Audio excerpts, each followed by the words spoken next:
आपण ऐकत आहात मिसमॅच लव्ह या कथेचा पुढचा भाग आणि हे आहे VAG मराठी स्टोरीज. माझ्या चॅनलला सबस्क्राईब केलं नसेल तर प्लीज सबस्क्राईब करून घ्या आणि आधीचे पार्ट ऐकले असल्याची खात्री करून घ्या.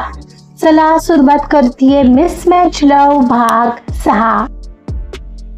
कार्तिक खिडकीपाशी उभा राहून कोणाशी तरी अत्यंत रागाने फोनवर बोलत होता. मला काहीही ऐकायचं नाहीये. तो डेटा लीक कसा झाला ते बघा आधी. त्याचा आवाज केबिनमध्ये घुमत होता. कार्तिक रागाने कोणाला तरी ओरडत होता, पण गार्गीचं लक्ष मात्र त्याच्या पायाकडे लागलेलं. त्या महागड्या चकाकणाऱ्या लेदर शूज खाली तिचा तो चुरगळलेला कागद एखाद्या केविलवाण्या कैद्यासारखा अडकला होता. हा मुद्दाम करतोय की काय? मनशीच म्हणत गार्गीने दात ओठ खाल्ले. तिला तो कागद हवा होता, पण त्यासाठी या मगरूर माणसाच्या पायाशी झुकणं म्हणजे तिच्या स्वाभिमानाचा लचका तोडण्यासारखं होतं. इतक्यात कार्तिकने रागाने फोन कट केला आणि तो मागे वळला. मागे वळून तो पुढे जायला निघणार, पण मागे उभ्या गार्गीला धडकला. यू स्टुपिड, इथं काय करतेस माझ्या मागे? तो माझा अटींचा कागद होता. पाय दिलायस तू त्यावर. त्याचा पाय बाजूला झाला आणि गार्गीने तो चपळाईने खाली वाकून उचलला. पण कागदाची अवस्था बघून तिलाच वाईट वाटलं. त्यावर त्याच्या शूजचा काळपट डाग पडला होता आणि तो अजूनही चुरगळला होता. कार्तिकने तिची ही हालचाल पाहिली आणि त्याचे डोळे विस्फारले आणि हात केसात केला. ओ गॉड, हे काय आता? कचरा वेचायला आलीयस का? आणि यावर अटून लिहिलं आहेस तू? साधा चांगला कागदही नाही मिळाला तुला? त्याने अत्यंत तिरस्काराने विचारलं. ओय हॅलो, कचरा नाहीये हा. माझ्या अटी आहेत यात, गार्गीने उत्तर दिलं आणि कार्तिकच्या डोळ्यासमोरच तिने तो कागद आपल्या हातानेच झटकला. इतकंच नाही तर त्यावरचा तो शूजचा डाग घालवण्यासाठी तिने चक्क आपल्या टी-शर्टच्या टोकाने तो कागद जोरात घासला आणि पुसून स्वच्छ केला आणि त्याच्यासमोर केला. या आहेत माझ्या अटी. What the hell? कार्तिक अक्षरशः ओरडला आणि तो 2 पावलं मागे सरकला. Are you out of your mind? हे किती अनहायजेनिक आहे. Do you have any idea? आणि तू तू तू घाणेरडा कागद तुझ्या कपड्यालाही लावलास आणि आता तोच तू माझ्या टेबलवर ठेवणार आहेस का? तो इतका प्रचंड चिडला होता आणि त्याला झालेला त्रास पाहून गार्गीला मात्र मनातल्या मनात मजा वाटली. सो व्हॉट, फक्त कागदच की हा. तिने मुद्दाम तो कागद अजून एकदा झटकला आणि त्या लखलखणाऱ्या काचेच्या टेबलावर अगदी त्याच्या फाईलच्या शेजारी धपकन ठेवला. कागद आहे तो काही मेलेला उंदीर नाहीये. तर यात मी माझ्या लिहिलेल्या अटी आहेत त्या मान्य कराव्या लागतील. गार्गीने मिश्किलपणे त्याच्याकडे पाहत म्हटलं. कार्तिकचा चेहरा मात्र आता रागाने लालबुंद झाला होता. तिने आपल्या टेबलकडे अशा नजरेने पाहिलं जणू गार्गीने तिथं काहीतरी अत्यंत घाणेरडी किंवा संसर्गजन्य वस्तू आणून ठेवली आहे. तो रागाने अक्षरशः थरथरत होता.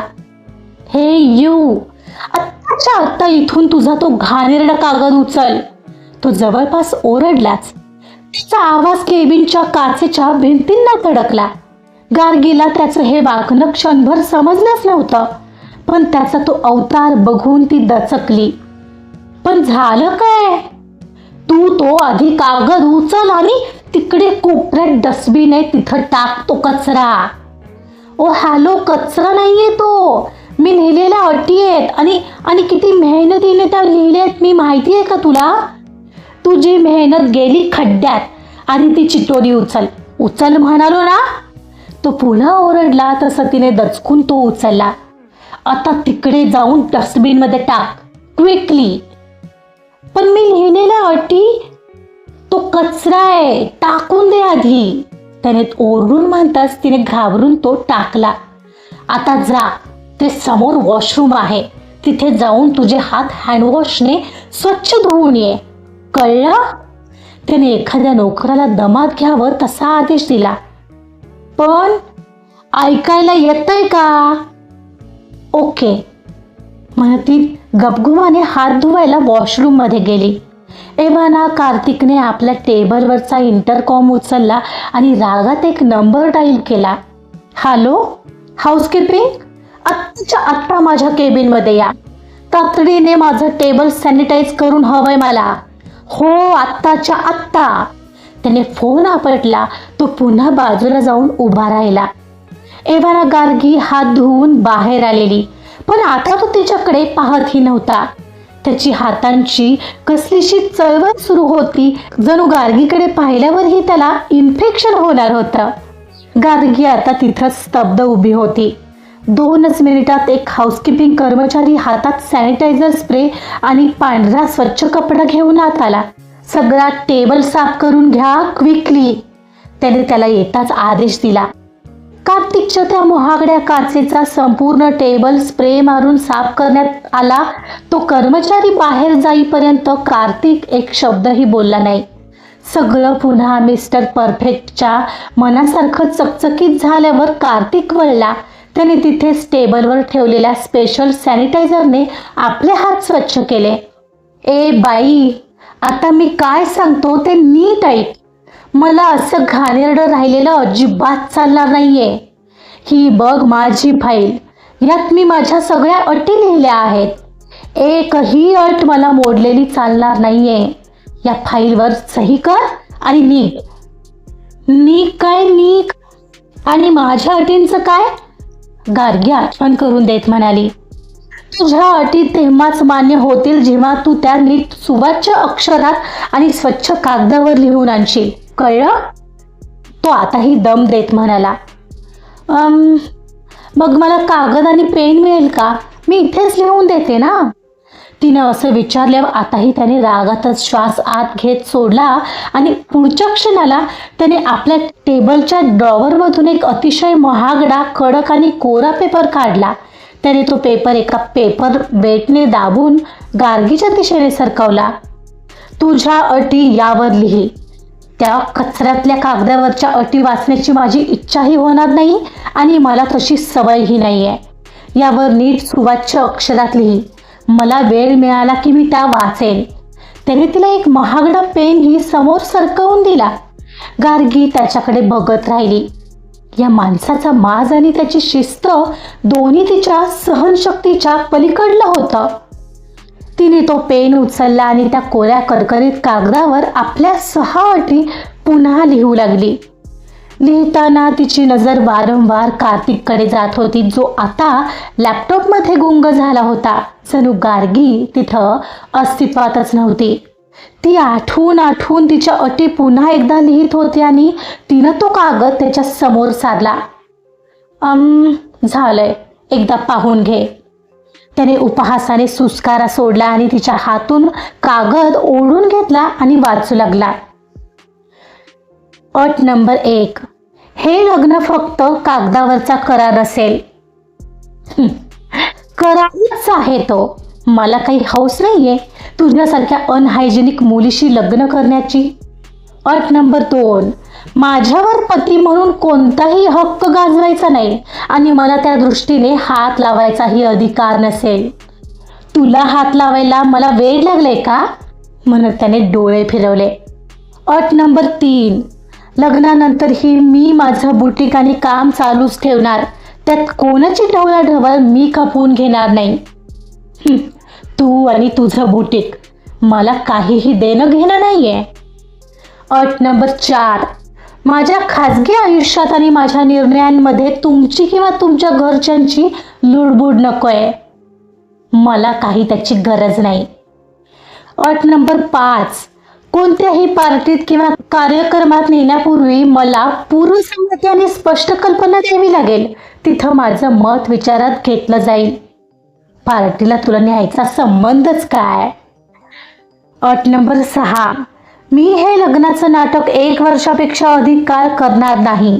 वर्ष संपताच मी हे घर आणि हे नातं सोडून जाण्यास मुक्त असेल.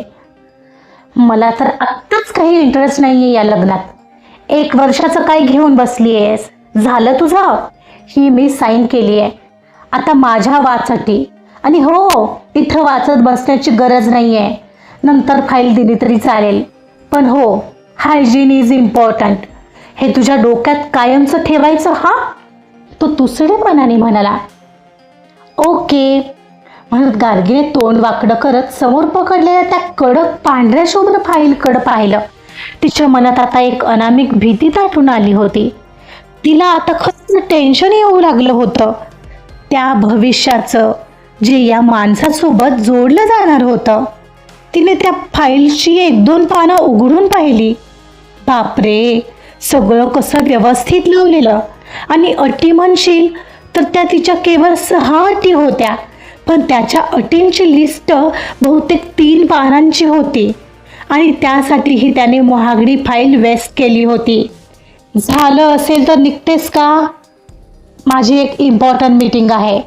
तो आताही दात ओठ खाऊन बोलला. हो, मला काही इथं राहण्याची हौस नाहीये म्हणत ती फाईल उचलून उठली आणि दरवाजाकडे वळली. बाप रे, हा माणूस फक्त रागीट नाहीये, हा तर स्वच्छतेच्या बाबतीत वेडा आहे.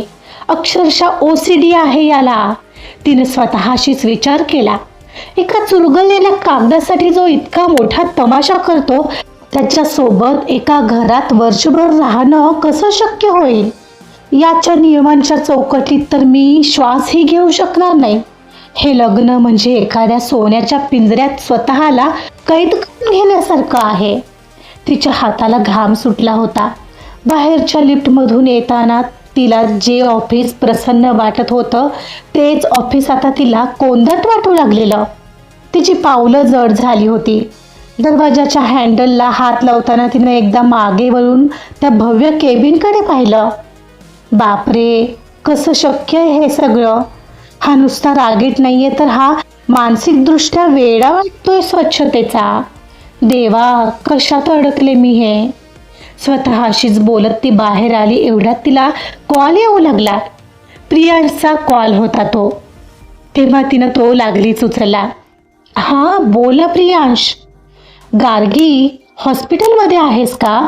ऐक ना, तुला एक व्हिडिओ पाठवलाय, सो तेवढा बघ.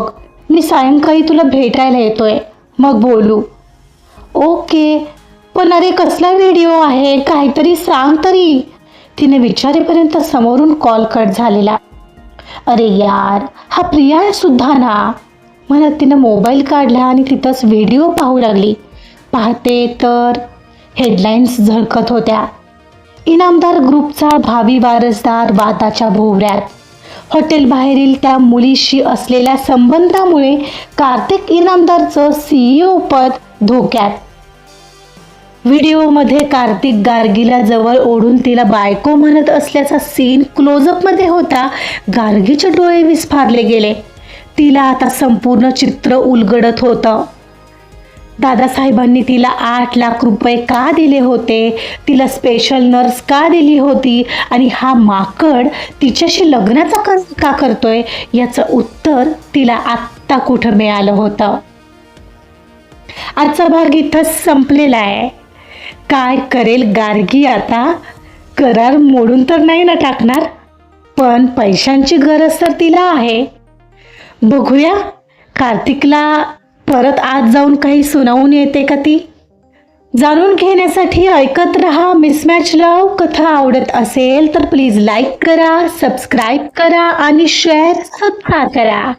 Thank you so much.